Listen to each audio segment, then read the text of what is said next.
Hello दोस्तों, स्वागत है आपके अपने YouTube channel study MCQ NM पर।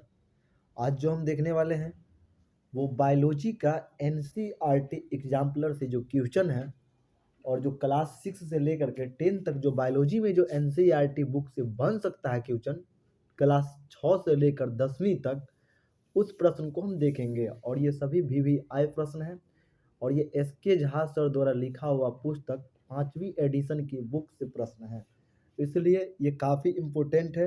और आने वाले जो भी एग्ज़ाम हैं उसमें तो यहाँ से प्रश्न निश्चित ही बनेंगे, इसलिए इस वीडियो को आप लास्ट तक देखिएगा। अच्छा लगे तो सब्सक्राइब कीजिएगा, शेयर कीजिएगा। चलिए शुरू करते हैं। फिर हम क्वेश्चन है, ये पहले क्लास 6 का क्वेश्चन है।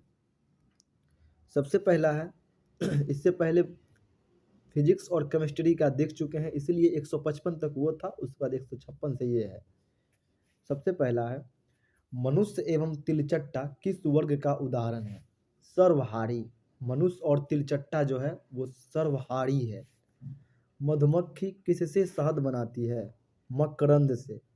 मधुमक्खी शहद बनाती है मकरंद से। केला एवं कद्दू में दो या दो से अधिक खाने योग्य हिस्सा होता है, जो है क्रमशः फूल, तना एवं फल। केला और कद्दू में दो या दो से अधिक खाने योग्य हिस्सा होता है, क्रमशः फूल, तना एवं फल। अगर NCERT एग्जाम से अगर आपको एग्जाम में पूछता है NCERT एग्जाम्पलर से, तो आपको सीधा सीधा ही प्रश्न पूछेगा, ना ऑप्शन चेंज रहेगा ना कुछ, आपको आसानी से बन जाएगा। इसलिए NCERT पढ़ना बहुत जरूरी होता है। अगला प्रश्न है, छाछ किस पदार्थ से प्राप्त किया जाता है? दुग्ध से। छाछ प्राप्त किया जाता है दूध से। दूध में क्या नहीं पाया जाता है? दूध में विटामिन सी एवं आहार फाइबर नहीं पाया जाता है। दूध में विटामिन सी एवं आहार फाइबर नहीं पाया जाता है। ऊर्जा देने वाला पदार्थ है, तो ऊर्जा कौन कौन दे सकता है? ऊर्जा देता है कार्बोहाइड्रेट। कार्बोहाइड्रेट में हो गया गेहूं, चावल आदि।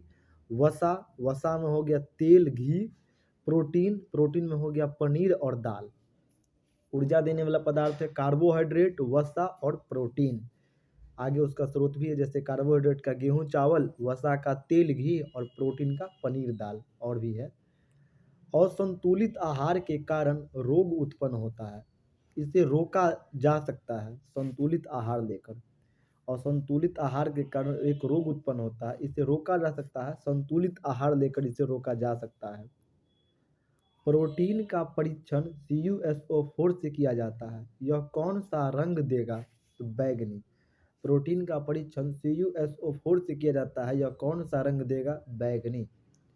कार्बोहाइड्रेट का परीक्षण I2 से किया जाता है, यह कौन सा रंग देगा? नीला काला। कार्बोहाइड्रेट का परीक्षण I2 से किया जाता है, यह कौन सा रंग देगा? नीला काला। अगला है, मानव शरीर में धीमी वृद्धि किस कमी के कारण होता है? तो प्रोटीन के कारण। मानव शरीर में धीमी वृद्धि किस कमी के कारण होता है? प्रोटीन के कारण। मसूड़ों से खून निकलना, रोग प्रतिरोधक क्षमता में कमी, घाव भरने में अधिक समय लगना, किसकी कमी से होता है? विटामिन सी।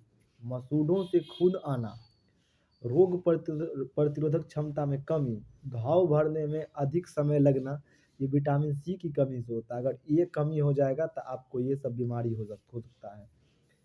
अगला है, दुर्बल पेशियां और काम करने की ऊर्जा में कमी किस रोग का लक्षण है? बेरी।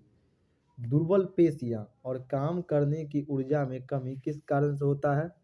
तो ये होता है बेरी के कारण, विटामिन B1 के कारण। अगला है, समांतर विन्यास वाले पत्ती के पौधा जड़ होता है रेशेदार। समांतर विन्यास वाले पत्ती के पौधा का जड़ होता है रेशेदार। अगला है, जलीदार विन्यास वाले पत्ती का जड़ होता है मूसला। जलीदार विन्यास वाले पत्ती का जड़ होता है मूसला। कमजोर तना जो सीधे खड़ा नहीं हो सकता है वह कहलाता है लता। कमजोर तना जो सीधे खड़ा नहीं होता है उसे कहा जाता है लता, जिसको हम लोग लत्ती बोलते हैं, उसे लता कहा जाता है। प्रकाश संश्लेषण तना का प्राथमिक कार्य नहीं है, यह कार्य है पत्ती का। प्रकाश संश्लेषण तना का प्राथमिक कार्य नहीं है, प्रकाश संश्लेषण पत्ती का कार्य है। पत्ती के प्रमुख भाग एवं कार्य। पत्ती के प्रमुख भाग जैसे पर्ववृत्त।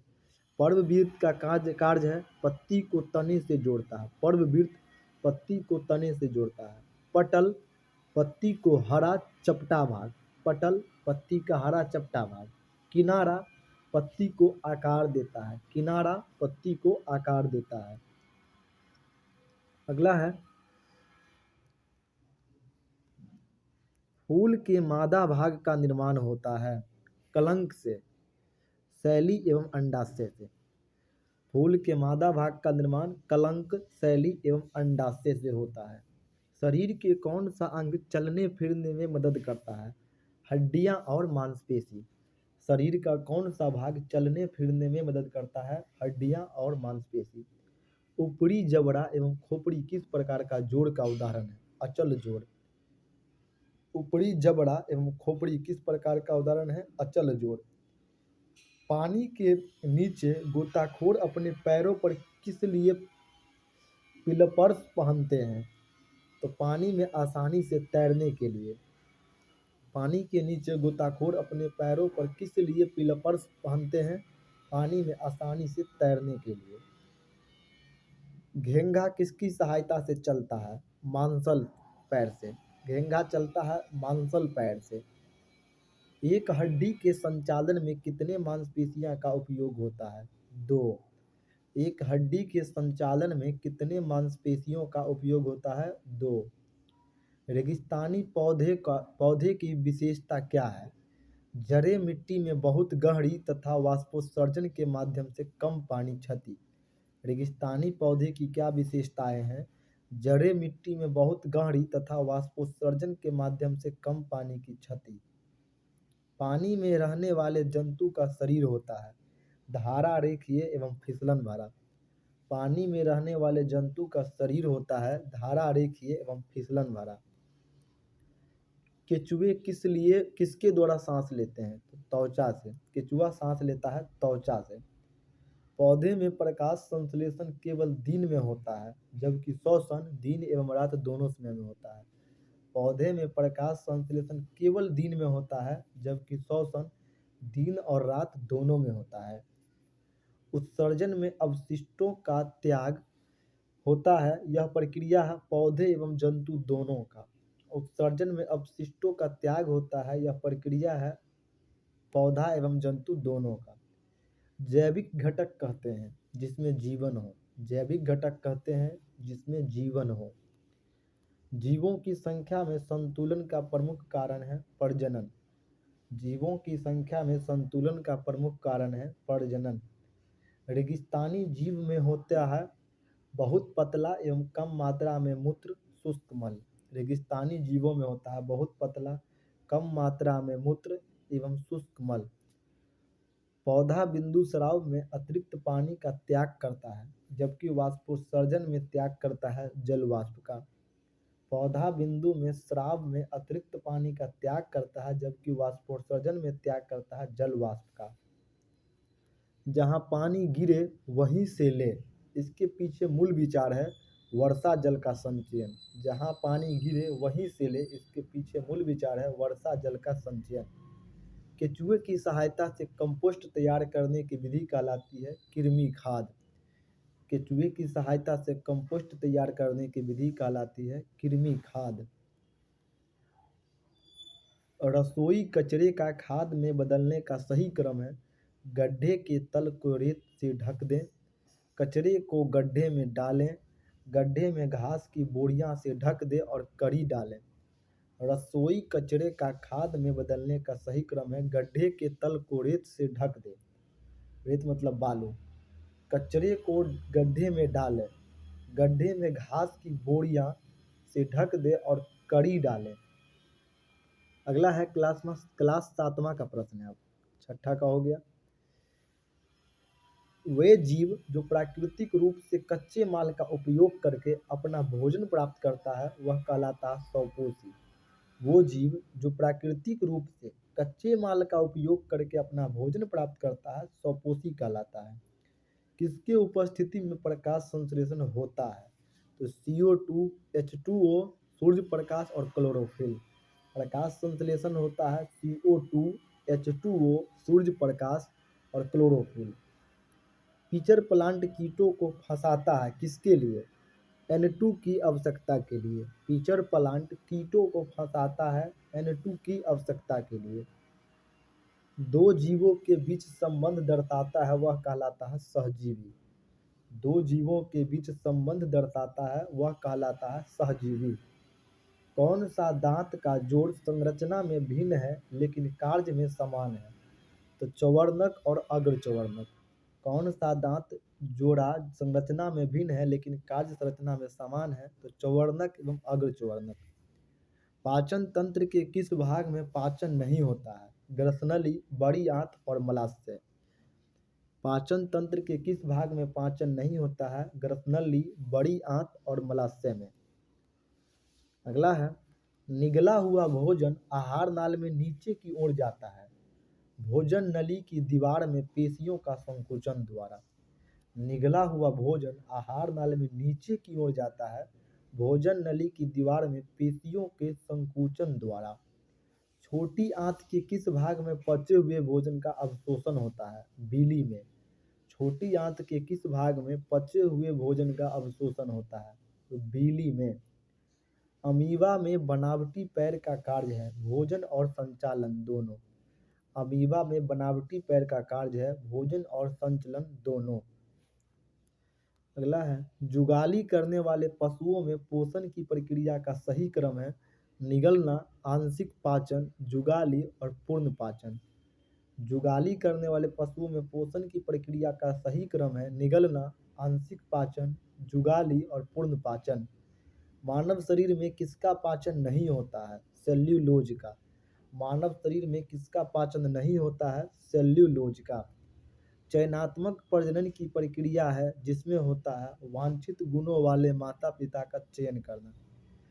चयनात्मक प्रजनन की एक प्रक्रिया है जिसमें होता है वांछित गुणों वाले माता पिता का चयन करना। पौधे से प्राप्त रेशा सेल्यूलोज का स्रोत है जो जानवर से प्राप्त रेशा ऊन किसका स्रोत है? प्रोटीन का। पौधे से प्राप्त रेशा सेल्यूलोज का स्रोत है तो जानवर से प्राप्त रेशा ऊन किसका स्रोत है? प्रोटीन का। ऊन है प्रोटीन का स्रोत। अम्ल का जल में विलयन बनाने की सही तरीका क्या है? पानी में एसिड, न कि एसिड में पानी। अम्ल का जल में विलयन बनाने की सही तरीका है पानी में एसिड, न कि एसिड में पानी। गंगा नदी में अधजली लाशों के कारण कौन सा जीवाणु उत्पन्न होता है? कॉलीफॉर्म। गंगा नदी में अधजली लाशों के कारण कौन सा जीवाणु उत्पन्न होता है? कॉलीफॉर्म। जंगल की मिट्टी में पानी एवं पोषक तत्व की मात्रा होता है भरपूर। जंगल की मिट्टी में पानी एवं पोषक तत्वों की मात्रा होती है भरपूर। मिट्टी के किस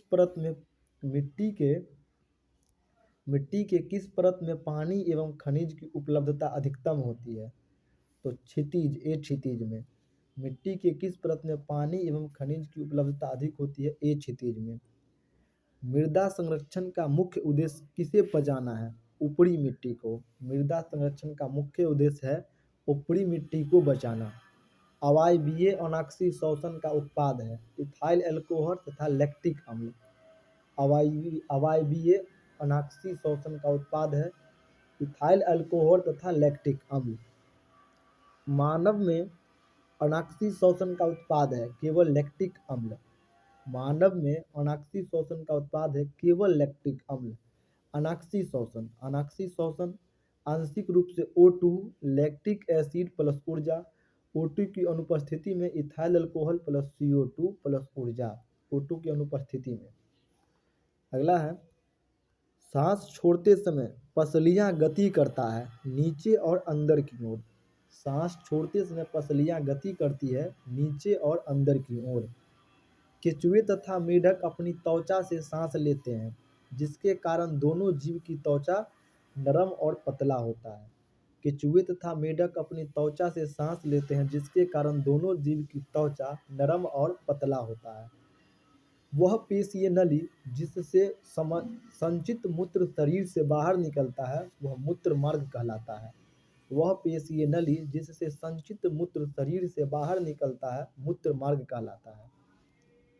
वह पेशीय नली जिससे मूत्र किडनी से मूत्राशय में आता है वह मूत्र वाहिनी कहलाता है। वह पेशीय नली जिससे मूत्र किडनी से मूत्राशय में आता है वह मूत्र वाहिनी कहलाता है। रक्त और ऊतक या धमनी से शिरा में रक्त किसके माध्यम से जाता है? तो कोशिका के माध्यम से। रक्त और ऊतक या धमनी से शिरा में रक्त किसके माध्यम से जाता है? तो कोशिका के माध्यम से। मानव शरीर के किस भाग में स्वेद ग्रंथियां नहीं होती है? ओंठ में। मानव शरीर के किस भाग में स्वेद ग्रंथियां नहीं है? तो होंठ में। होंठ में स्वेद ग्रंथियां नहीं है। किस बल के द्वारा पौधा में पानी नीचे से ऊपर जाता है? तो सक्शन बल यानी चूसक बल में। किस बल के द्वारा पौधा में पानी नीचे से ऊपर जाता है? सक्सक बल यानी चूसक बल में। मछलियों में उत्सर्जी पदार्थ अमोनिया, पक्षी में यूरिक अम्ल, तो मानव में कौन सा? तो मानव में यूरिया। मछली में उत्सर्जी पदार्थ है अमोनिया, पक्षी में उत्सर्जी पदार्थ है यूरिक अम्ल और मानव में उत्सर्जी पदार्थ है यूरिया। पौधा में कौन सा भाग मुख्यतः लैंगिक जनन में भाग लेता है? तो बीज एवं फूल। पौधा में कौन सा भाग मुख्यतः लैंगिक जनन में भाग लेता है? बीज एवं फूल। विभिन्न फूलों के अंडाशय में हो सकता है एक से अनेक बीजांड। विभिन्न फूलों के अंडाशय में हो सकता है एक से अनेक बीजांड।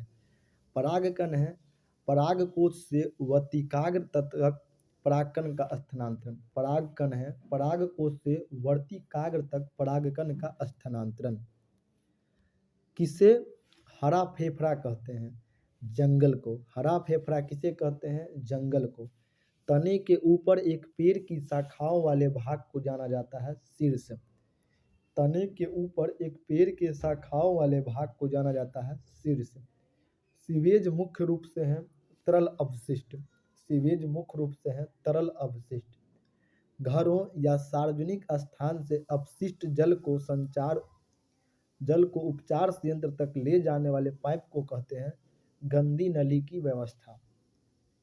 घरों या सार्वजनिक स्थान से अपशिष्ट जल को उपचार संयंत्र तक ले जाने वाले पाइप को कहते हैं गंदी नली की व्यवस्था।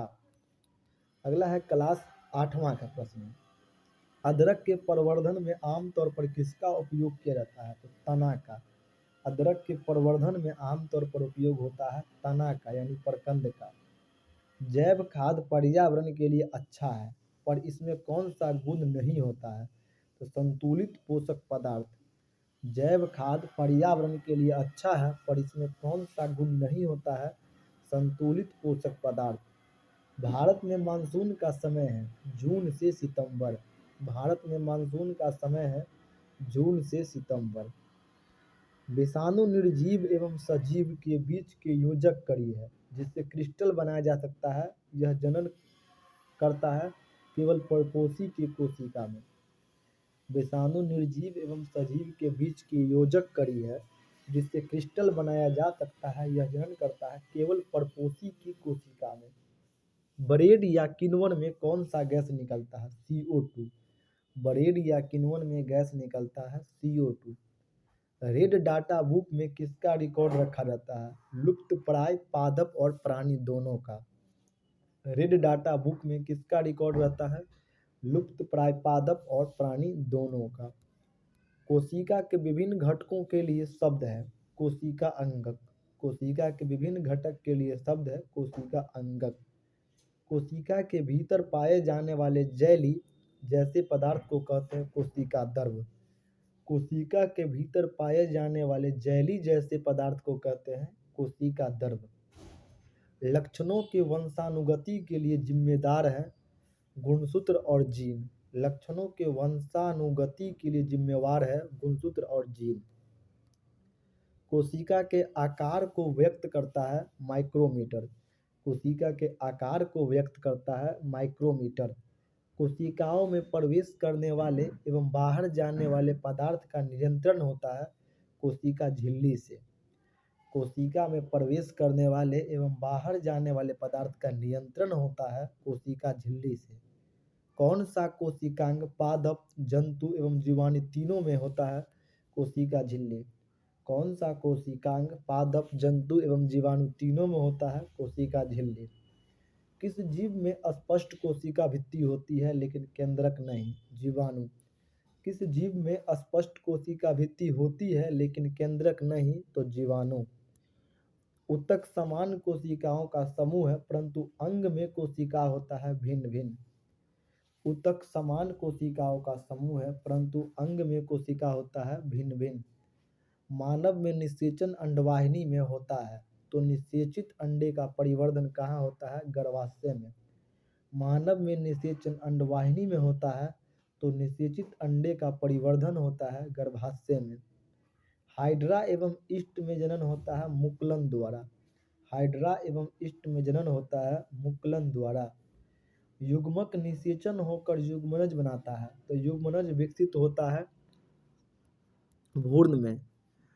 युग्मक निषेचन होकर युग्मनज बनाता है तो युग्मनज विकसित होता है भ्रूण में। टेडपोल से मेढक में परिवर्तन कायांतरण कहलाता है। कायांतरण के लिए आवश्यक तत्व है I2। टेडपोल से मेढक में परिवर्तन कायांतरण कहलाता है। कायांतरण के लिए आवश्यक तत्व है I2। जनन का वह प्रकार जिसमें केवल एक जीव भाग लेते हैं अलैंगिक जनन कहलाता है। जनन का वह प्रकार जिसमें केवल एक जीव भाग लेते हैं अलैंगिक जनन कहलाता है। भूकंप उत्पन्न के लिए उत्तरदायी पृथ्वी के प्लेट पाई जाती है भूपर्पट्टी में। भूकंप उत्पन्न के लिए उत्तरदायी पृथ्वी के प्लेट पाई जाती है भूपर्पट्टी में। प्रभात तारा या भोर के तारे को कहते हैं शुक्र। प्रभात तारा या भोर के तारा को कहते हैं शुक्र। सुबह का तारा, शाम का तारा शुक्र को। आगरा में ताजमहल का अधिकतम प्रभावशाली करने वाले प्रदूषण है वायु प्रदूषण। आगरा में ताजमहल को अधिकतम प्रभावित करता है वायु प्रदूषण। क्लास 9वां का प्रश्न है, जब कोशिका के बाहर चारों ओर उपस्थित जल के अणुओं की सांद्रता कोशिका के भीतर जल के अणुओं की सांद्रता से अधिक हो तो कोशिका फूल जाता है। जब कोशिका के बाहर चारों ओर उपस्थित जल के अणुओं की सांद्रता कोशिका के भीतर जल के अणुओं की सांद्रता से अधिक हो तो कोशिका फूल जाता है। गुणसूत्र बने होते हैं DNA एवं प्रोटीन से। गुणसूत्र बने होते हैं DNA और प्रोटीन से। अल्प पराश्रयी माध्यम में कोशिका द्रव का सिकुड़न कहलाता है जीव द्रव संकुचन। अल्प पराश्रयी माध्यम में कोशिका द्रव का सिकुड़न कहलाता है जीव द्रव संकुचन। रसधानी के चारों ओर कैसी झिल्ली होती है? एकल। रसधानी के चारों ओर होती है एकल झिल्ली। लाइसोसोम में भरे हुए एंजाइम कहाँ बनता है? अंतःद्रवी जलिका में। लाइसोसोम में भरे हुए एंजाइम कहाँ बनता है? अंतःद्रवी जलिका में। कौन सा कोशिकांग कोशिका के अंदर विषैले पदार्थ एवं औषधि को विसरहित करता है? तो चिकनी अंतःद्रवी जलिका। कौन सा कोशिकांग कोशिका के अंदर विषैले पदार्थ एवं औषधि को विसरित करता है? तो चिकनी अंतःद्रवी जलिका। प्रोकैरियोटिक का अपरिभाषित केंद्रक कहलाता है केंद्रकभ। प्रोकैरियोटिक का अपरिभाषित केंद्रक कहलाता है केंद्रकाभ। वह कोशिका अंगक जो सरल शर्करा को जटिल शर्करा में बदलता है गोल्जी उपकरण कहलाता है। वह कोशिका अंगक जो सरल शर्करा को जटिल शर्करा में बदलता है गोल्जी उपकरण कहलाता है। अमीबा किस प्रक्रिया में भोजन ग्रहण करता है? अंतः कोशिका में। अमीबा किस प्रक्रिया में भोजन ग्रहण करता है? अंतः कोशिका में। केंद्रक के अलावा DNA कहाँ होता है? माइटोकॉन्ड्रिया एवं हरित लवक में। केंद्रक के अलावा DNA कहाँ होता है? माइटोकॉन्ड्रिया एवं हरित लवक में। नई कोशिका का निर्माण पूर्व स्थित कोशिका से होने के बाद किसने कहा था? विर्चो। नई कोशिका का निर्माण पूर्व स्थित कोशिका से होने की बात किसने कहा था? विर्चो। प्रोकैरियोटिक कोशिका में दिखने वाला एकमात्र कोशिकांग है राइबोसोम। प्रोकैरियोटिक कोशिका में दिखने वाला एकमात्र कोशिकांग है राइबोसोम। मृत कोशिका का खोज रॉबर्ट हुक ने किया था, तो जीवित कोशिका का खोज ल्यूवेनहॉक ने किया। मृत कोशिका का खोज किसने किया? Robert Hooke. जबकि जीवित कोशिका का खोज किया ल्यूवेनहॉक। एस्केलेन कायमा में कोशिका होती है मृत। एस्केलेन कायमा में कोशिका होती है मृत। तने की परिधि में वृद्धि होता है पार्श्व विभयाजोतक। तने की परिधि में वृद्धि पार्श्व विभयाजोतक। आंत में पचे हुए भोजन का अवशोषण बीली द्वारा होता है तथा यह कौन सा उपकला कोशिका है? तो स्तंभाकार उपकला। आंत में पचे हुए भोजन का अवशोषण बीली द्वारा होता है तथा यह कौन सा उपकला कोशिका है? स्तंभाकार उपकला। चिकनी पेशियों एवं हृदय पेशियों का उदाहरण है अनैच्छिक पेशियां। चिकनी पेशियां एवं हृदय पेशियां का उदाहरण है अनैच्छिक पेशियां। संकुचनशील प्रोटीन पाया जाता है पेशियों में। संकुचनशील प्रोटीन पाया जाता है पेशियों में, मसल्स में। कौन सा संरचना ऊतक की मरम्मत तथा अंगों में खाली स्थान को भरने में सहायक है? तो गर्तिका, एरियोलर। कौन सा संरचना ऊतक की मरम्मत तथा अंगों में खाली स्थान को भरने में सहायक है? गर्तिका, एरियोलर। वह पेशीय ऊतक जो जीवन भर बिना थके काम करता है हृदय पेशी। वह पेशीय ऊतक जो जीवन भर बिना थके काम करता है हृदय पेशी। फ्लोएम में पाया जाने वाला एकमात्र निर्जीव पदार्थ है फ्लोएम तंतु। फ्लोएम में पाया जाने वाला एकमात्र निर्जीव पदार्थ है फ्लोएम तंतु। किस कोशिका में परिपक्वता के समय केंद्रक लोप हो जाता है? सहचर कोशिका में। किस कोशिका में परिपक्वता के समय केंद्रक लोप हो जाता है? सहचर कोशिका में। मरुस्थलीय पौधा में जल हानि को कम करता है क्यूटिल। मरुस्थलीय पौधा में जल हानि को कम करता है क्यूटिल, उपत्वचा। कर्क कोशिका में किसके कारण जल एवं गैस का पारगम्यता समाप्त हो जाती है? सुबेरिन। कर्क कोशिका में किसके कारण जल एवं गैस की पारगम्यता समाप्त हो जाता है? सुबेरिन। स्थलीय पर्यावरण में पादपों की उत्तरजीविता किसकी उपस्थिति के कारण संभव होता है? संवहन ऊतक। स्थलीय पर्यावरण में पादपों की उत्तरजीविता किसकी उपस्थिति के कारण होता है? संवहन ऊतक। इकाइनोडर्मेटा है पूर्णतः समुद्री जीव। इकाइनोडर्मेटा है पूर्णतः समुद्री जीव। आर्थ्रोपोडा एवं मोलस्का में कैसी परिसंचरण तंत्र होता है? खुला परिसंचरण तंत्र। आर्थ्रोपोडा एवं मोलस्का में कैसा परिसंचरण तंत्र है? खुला परिसंचरण तंत्र। शक्ल पाया जाता है पिसीज एवं सरीसृप में। शक्ल पाया जाता है पिसीज एवं सरीसृप में। एकाइनोडर्मेटा का चलन अंग पैर कहलाता है नालपाद। एकाइनोडर्मेटा का चलन अंग पैर कहलाता है नालपाद। जीवों के नामकरण की पद्धति की शुरुआत किया लिनियस ने। जीवों के नामकरण की पद्धति शुरू किया लिनियस ने। संपूर्ण रूप से उपस्थित उपास्थि का बना कंकाल होता है सर्क का। संपूर्ण रूप से उपास्थि का बना कंकाल होता है सार्क का। जाति का उद्भव नामक पुस्तक लिखा डार्विन। जाति का उद्भव पुस्तक लिखा डार्विन। डेंगू एंड्स इन्फ्लुएंजा खसरा विषाणु से होता है, जबकि टाइफाइड, एंथ्रेक्स, हैजा एवं काली खांसी जीवाणु से होता है।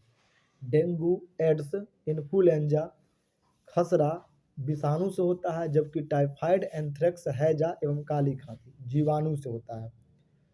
प्रति विषाणु औषधियाद बनाना कठिन होता है क्योंकि विषाणु में जैव रासायनिक प्रणाली बहुत कम या नहीं होता है। प्रति विषाणु औषधियाँ बनाना कठिन होता है क्योंकि विषाणु में जैव रासायनिक प्रणाली बहुत कम या नहीं होता है। जीवाणु द्वारा नाइट्रोजन स्थिरीकरण की क्रिया किसकी उपस्थिति संभव नहीं है? ऑक्सीजन।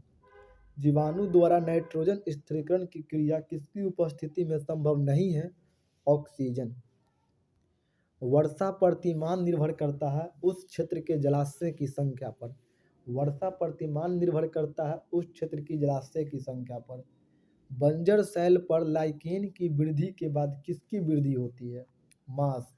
बंजर सेल पर लाइकेन की वृद्धि के बाद किसकी वृद्धि होती है? तो मास की। बॉस इंडिकस बॉस बुवेलिस भारतीय नस्ल है, जो जर्सी एवं ब्राउन स्विस है विदेशी नस्ल। बॉस इंडिकस बॉस बुवेलिस भारतीय नस्ल है, जबकि जर्सी और ब्राउन है विदेशी नस्ल। कटला मछली जल की सतह से, रेहू माध्यम से, तो मृगल एवं कोमल कार्प तालाब के किस भाग से भोजन प्राप्त करता है? तली से। कटला मछली जल की सतह से, रेहू मध्यम से, मृगल एवं कमल कार्प तालाब के किस भाग से प्राप्त करता है भोजन? तो तली से। अब है क्लास 10वां का प्रश्न है, किस वर्ग के जंतु अपना भोजन शरीर से बाहर पचाकर ग्रहण करते हैं? कवक। किस वर्ग के जंतु अपना भोजन शरीर के बाहर पचाकर ग्रहण करता है? कवक। मानव आहार नाल का सही क्रम है मुख, ग्रसनी, गर्सिका, आमाशय, छोटी आंत, बड़ी आंत। मानव आहार नाल है मुख, ग्रसनी, गर्सिका, आमाशय, छोटी आंत, बड़ी आंत।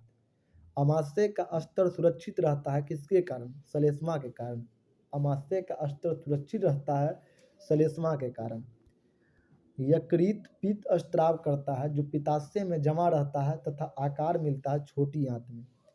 यकृत पित्त स्त्राव करता है, जो पित्ताशय में जमा रहता है तथा आकार मिलता है छोटी आंत में।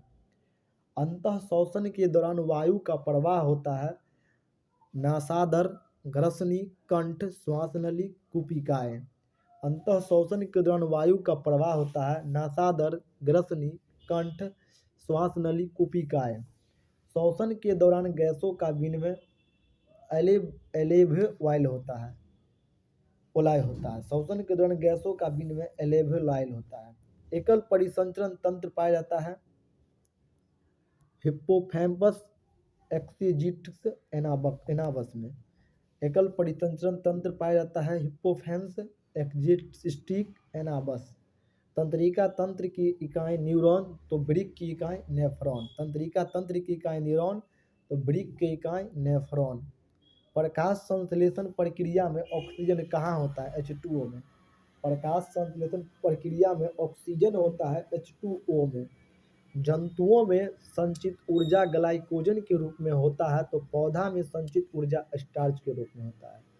जंतुओं में संचित ऊर्जा ग्लाइकोजन के रूप में, तो पौधा में संचित ऊर्जा स्टार्च के रूप में। पौधा में रंध्र गुलना एवं बंद होना निर्भर करता है कोशिका के भीतर जल की मात्रा पर। पौधा में रंध्र गुलना एवं बंद होना निर्भर करता है कोशिका के भीतर जल की मात्रा पर। न्यूरॉन में विद्युत आवेग दिशा होता है डेंड्राइट कोशिका एक्सॉन एक्सॉन छोड़। न्यूरॉन में विद्युत आवेग दिशा होता है डेंड्राइट कोशिकाएं एक्सॉन एक्सॉन छोड़। न्यूरॉन में विद्युत संकेत रासायनिक संकेत में कहाँ बदलता है? एक्सॉन छोड़ पर। न्यूरॉन में विद्युत संकेत रासायनिक संकेत में कहाँ बदलता है? एक्सॉन छोड़ पर। प्रत्यवर्ती चाप के संघटकों का सही क्रम है ग्राही अंग, संवेदी न्यूरॉन, मेरुरज्जु, प्रेरक न्यूरॉन, पेशी। प्रत्यावर्ती चाप के संघटकों का सही क्रम है ग्राही अंग, संवेदी न्यूरॉन, मेरुरज्जु, प्रेरक न्यूरॉन, पेशी। अगला है मेरुरज्जु निकलता है मेडुला से। मेरुरज्जु निकलता है मेडुला से। पौधों में एबिसिक अम्ल के मुख्य कार्य है वृद्धि को संदर्भित करना। पौधे में एबिसिक अम्ल का मुख्य कार्य है वृद्धि को संदर्भित करना। दो न्यूरॉनों के बीच के संगम स्थल कहलाता है सिनेप्स। दो न्यूरॉनों के बीच संगम स्थल को कहते हैं सिनेप्स। मानव में जैव प्रक्रिया के नियंत्रण और नियमन होता है तंत्रिका और अंतःस्रावी तंत्रों से। मानव में जैव प्रक्रिया का नियंत्रण एवं नियमन होता है तंत्रिका और अंतःस्रावी तंत्रों से। पुष्प में लैंगिक जनन का सही क्रम है परागकण, निषेचन, भ्रूण, नवोद्भिद। पुष्प में लैंगिक जनन का सही क्रम है परागन, निषेचन, भ्रूण और नवोद्भिद।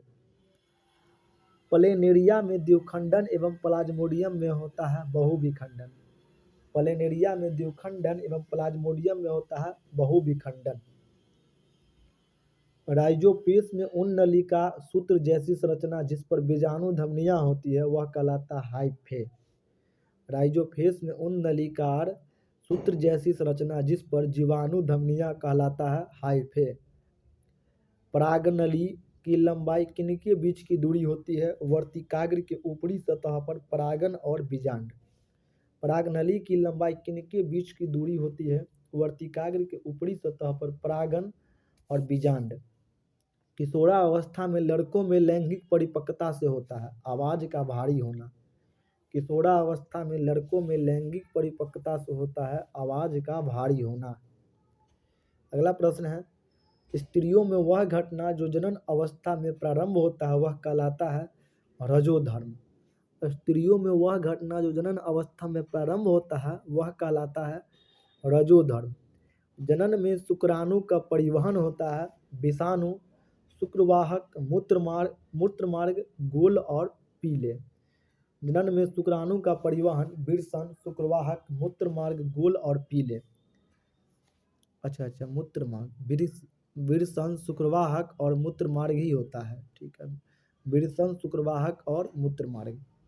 मेंडल के F1 के बीज थे गोल और पीले। मेंडल के F1 के बीज थे गोल और पीले। गुणसूत्र का आकार होता है x बड़ा y छोटा। गुणसूत्र का आकार x बड़ा y छोटा। नए स्पीसीज का निर्माण होता है डीएनए एवं गुणसूत्र में परिवर्तन के कारण। नए स्पीसीज का निर्माण होता है डीएनए एवं गुणसूत्र में परिवर्तन के कारण। F2 पीढ़ी में शुद्ध लंबे एवं बौने पौधे का अनुपात है 3:1। F2 पीढ़ी में शुद्ध लंबे एवं बौने पौधे का अनुपात है 3:1। विकासवाद का सिद्धांत दिया डार्विन। विकासवाद का सिद्धांत दिया डार्विन। समजात अंग की उत्पत्ति समान संरचना एवं कार्य भिन्न होता है, जैसे घोड़ा का पैर एवं मानव का हाथ। समजात अंग है घोड़ा का पैर, मानव का हाथ समजात अंग है। समरूप अंग का उदाहरण कौन है? समरूप अंग की उत्पत्ति अलग अलग कार्य के समान होता है, जैसे पक्षी एवं चमगादड़ का पंख समरूप अंग है। पक्षी और चमगादड़ का अंक समरूप अंग है। तालाब, नदी, वन, तालाब, झील, नदी, वन, समुद्र प्राकृतिक परितंत्र एवं खेत, बगीचा आदि उदाहरण है कृत्रिम परितंत्र। यानी तालाब, झील, नदी, वन, समुद्र प्रकृति परितंत्र, ये सभी है प्राकृतिक तंत्र है। और खेत, बगीचा आदि है कृत्रिम परितंत्र। परितंत्र में शामिल होता है सभी सजीव और सभी निर्जीव। परितंत्र में सभी सजीव और सभी निर्जीव शामिल होते हैं। अगला अगर हम बात कर लें तो सूर्य से पौधा सिर्फ 1% ऊर्जा ले पाता है, जबकि आगे सभी जीव 10% ऊर्जा ग्रहण करता है। यह नियम दिया था लैंडमान ने। सूर्य से पौधा सिर्फ 1% ऊर्जा लेता है, जबकि आगे सभी जीव 10% ऊर्जा ग्रहण करता है। यह नियम दिया था लैंडमान ने। निम्नपोषी स्तर में ऊर्जा है अधिक होता है। निम्नपोषी स्तर में ऊर्जा अधिक होता है।